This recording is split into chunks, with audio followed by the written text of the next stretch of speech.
Welcome to Pride Air Conditioning Training. In this module, we will be discussing the theory of operation, the air conditioning system overview, and using the lookup tool. In any AC system, the temperature and pressure are directly related. The rule of thumb is the lower the pressure, the lower the boiling point, the higher the pressure, the higher the boiling point. And we're talking about the boiling point of refrigerant, which is negative 15 degrees. We're all familiar with water, which boils at 212.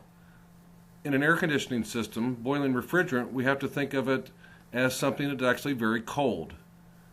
Negative 15 degrees is where the vaporization point is for R134A. You can see the boiling point of some of the other refrigerants that are in use in the air conditioning market today. On an air conditioning system, we have to understand heat. A tremendous amount of heat gets into the cabins of these trucks and of these vehicles. It gets in there through numerous ways, through conduction, which is heat transfer through a solid material. It gets in there through convection, which is a warmer gas displaces a cooler gas.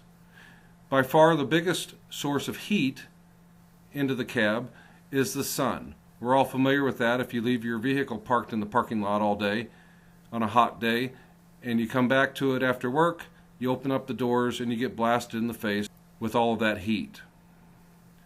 So all of this heat gets into the cabs, we have to get it out.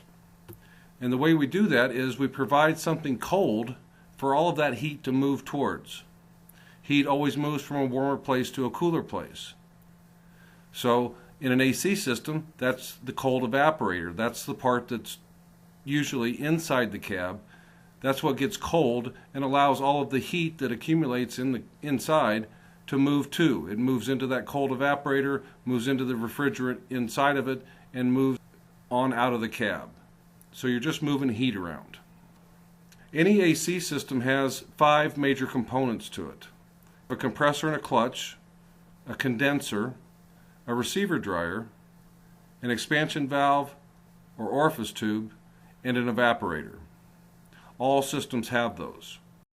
And of course you have hoses or hard lines to tie the system together to make the circuit, and a drive belt, of course, to drive the compressor clutch.